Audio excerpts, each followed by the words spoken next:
E aí galera, tudo bem? Espero que vocês estejam ótimos, que vocês estejam conseguindo aí se manter afastados da sociedade. E para ajudar vocês a ocuparem um pouquinho a cabeça, a gente está começando a mandar essas aulas para vocês continuarem no ritmo de estudo também.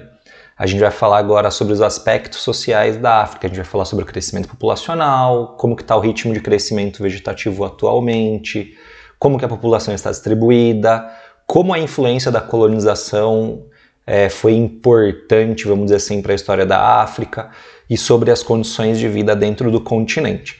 A diversidade étnica a gente vai deixar para uma próxima aula. Então, quando a gente fala dos aspectos sociais, a primeira coisa que a gente tem que analisar são essas imagens aqui, certo? São as mesmas imagens que vocês têm com vocês aí e elas mostram as diferentes características da população africana. Quando fala em África, a gente imagina que é tudo igual, que é a população predominantemente preta e que são todos iguais. E não é assim que funciona, seja nas características de vestimenta, nas características linguísticas, na alimentação, nas festas, nas tradições, na arquitetura. A África é um continente muito diverso, gente. Quando a gente for falar sobre a diversidade étnica, isso vai ficar muito claro. Mas a África não é uma coisa só. A gente não pode falar que a África é tudo igual. É erradíssimo falar isso. E vamos entender um pouquinho a história dessa população. Primeiro de tudo, a gente tem que falar sobre o crescimento populacional dentro do continente africano, tá? O crescimento populacional, como vocês podem observar aqui neste gráfico, ele foi diferente do padrão tradicional. A gente pode observar que a população da África ela cresceu de 100 milhões para 150 milhões, até 1750, e depois a gente teve uma queda absurda de quase 100 milhões de habitantes em 1850. A gente vai ver que esse ritmo de crescimento aqui, de queda de população, que faz com que ele não seja padronizado. E depois, a partir dos anos 1900, a população começou a crescer de forma muito grande. Então vamos entender primeiro por que este crescimento populacional ele não é padronizado, ele é diferente do tradicional. E a gente tem que entender as causas desse ritmo de crescimento diferente do padrão. A primeira e principal causa é o tráfico negreiro e a retirada de milhões de homens do continente africano. E se você retira uma grande quantidade de homens, isso vai fazer com que haja queda nas taxas de natalidade. Então eu tenho menos pessoas, porque foram retirados do continente. Como a maior parte são homens, eu tenho também a queda nas taxas de natalidade, porque a gente sabe que a reprodução precisa de um homem e uma mulher. Enfim, então acaba que as natalidades também caíram, isso fez com que a população não crescesse, e por fim a morte durante todo esse processo da escravidão, no processo de captura, milhares e milhares, na verdade milhões de africanos acabaram morrendo nesse processo, que foi o tráfico negreiro, Sem falar os outros tantos que morriam nas embarcações, durante a viagem para serem trazidos aqui até a América. Certo? As condições de viagem eram péssimas, enfim, então milhões e milhões morreram ao longo de todo esse processo. Além das causas, a gente tem que entender um pouquinho das consequências dentro do continente africano dessa queda nesse ritmo de crescimento populacional. A primeira consequência foi a queda da população e depois a gente tem a destruição de importantes reinos, de prósperos reinos dentro do continente africano, porque eles foram saqueados pelos próprios africanos nesse processo de colonização, foram conquistados pelos europeus e foram subjugados.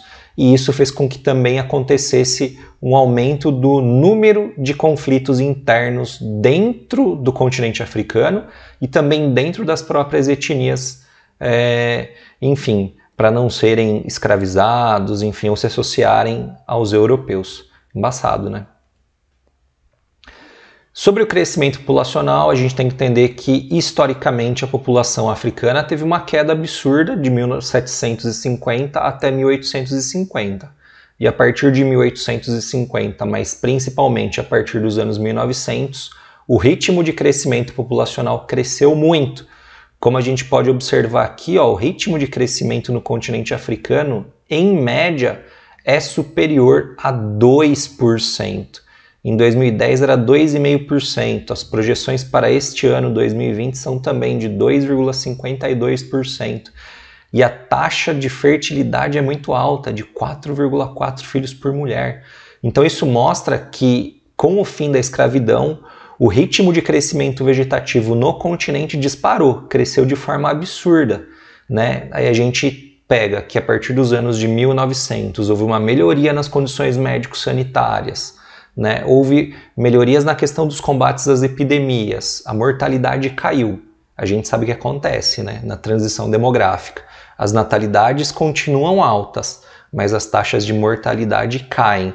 Eu entro no período da explosão demográfica, que é o momento em que a população mais cresce. E o reflexo a gente viu naquele gráfico ali atrás. A população africana já passa o 1 bilhão e 200 milhões de habitantes.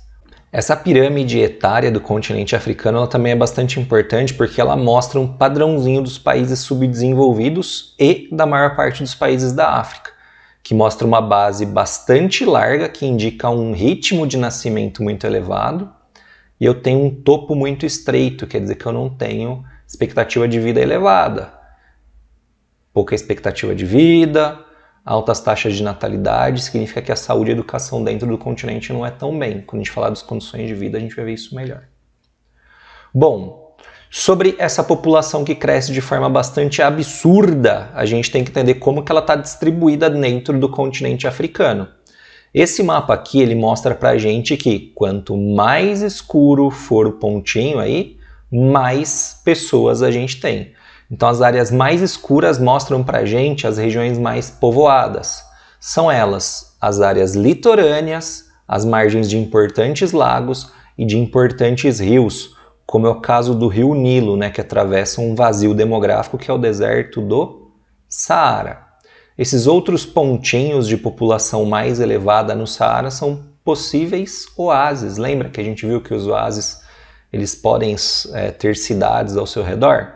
Bom, outras áreas litorâneas a gente tem uma concentração populacional muito grande porque é mais fácil de você comercializar com essas regiões, né?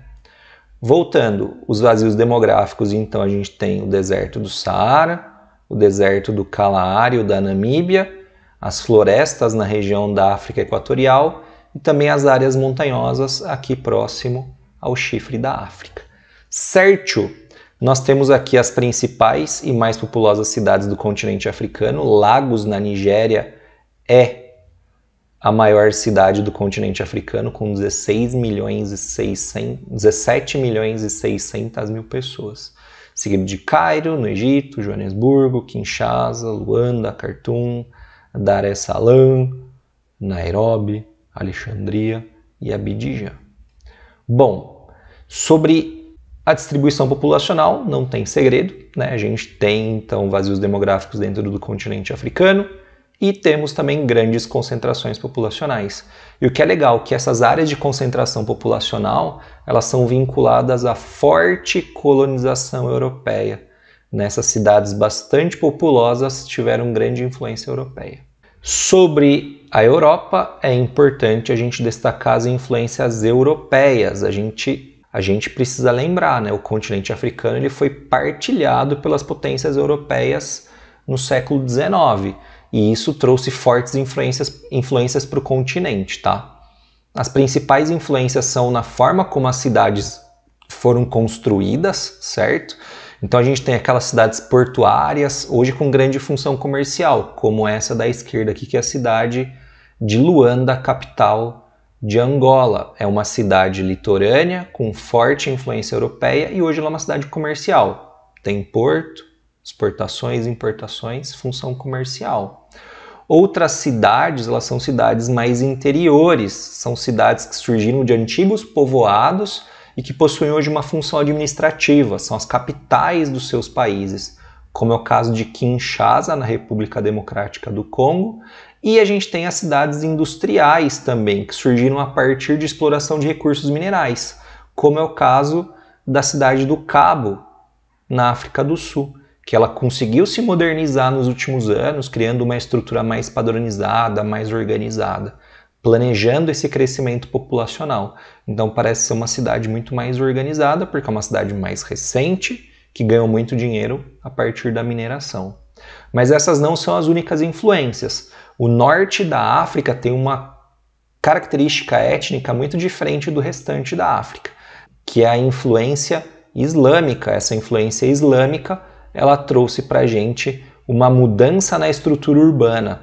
As cidades de origem islâmica, né, no norte da África principalmente, elas são divididas em Medina, que é o núcleo mais antigo e religioso, que é a imagem aqui da esquerda, a gente vê ruas estreitas, não passam carros, enfim.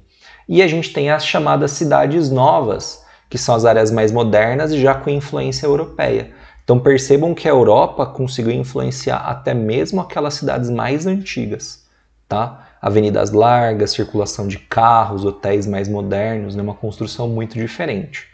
E as cidades europeias, igual a gente viu ali na imagem anterior, ela tem a presença de um bairro rico, um bairro pobre e o centro, tá? Sobre essa diferença na questão do bairro rico e do bairro pobre, a gente consegue enxergar já as condições de vida dentro do continente africano. Lembrem-se da equação do subdesenvolvimento. Elevado crescimento vegetativo, muita pobreza, um êxodo rural intenso, porque a maior parte dos países são rurais. A gente tem o quê? Problemas socioeconômicos. E isso vai trazer grandes problemas para o continente africano. A pobreza, mais o crescimento populacional muito alto, junto com o êxodo rural, vai fazer com que a cidade não tenha uma estrutura suficiente para absorver essa população. E isso vai trazer graves consequências, como a fome, a falta de assistência médica, a falta de saneamento básico, a carência nas condições de higiene. E isso só torna a condição de vida dentro do continente ainda pior. Lembrem-se, a pobreza faz com que não haja investimentos no setor da educação, da saúde e de segurança. Então a gente tem muitos conflitos. Se eu não tenho educação, eu tenho elevadas taxas de nascimento e também altíssimos índices de mortalidade por doenças que são consideravelmente simples. A diarreia é uma das doenças que mais mata no continente africano. E para a gente tratar a diarreia, é só a gente lavar a mão, se higienizar e ferver a água que a gente vai tomar. Só que a população, como não tem estudo, ela não sabe isso. É complicada a situação, tá? E se também não tem a saúde, a gente tem o avanço de epidemias, como a epidemia de malária, o ebola, a AIDS, a tuberculose. Tudo isso está relacionado com o desenvolvimento da educação e da saúde, né? Um conjunto de esforços entre a saúde e a educação faz com que a qualidade de vida de uma região seja melhor ou pior. Na África, de modo geral, infelizmente, a gente vê que as condições de vida são muito precárias. E esse mapinha mostra pra gente as taxas de mortalidade infantil. Dos 10 primeiros colocados, 9 são africanos. Só o primeiro colocado aqui está errado, que é o Afeganistão, que está em primeiro lugar com mais de 100 crianças a cada 1000 nascimentos. Somália, República Centro-Africana, Guiné-Bissau, Chad, Níger, Burkina Faso, Nigéria, Mali, Serra Leoa e República Democrática do Congo possuem taxas de mortalidade infantil altíssimas. Isso é uma situação bastante grave. Repito, um país ou um continente que não consiga fornecer o básico para a sua população está fadado a ter graves problemas de vida. Então a condição de vida dentro do continente africano é extremamente precário. A partir de agora vocês já conseguem fazer os exercícios de vocês, façam na apostila as atividades e os testes. Vai ser cobrado para vocês fazerem na aula de sexta-feira. Então, bora lá, gente. Um abraço, se cuidem, hein? Tchau, tchau.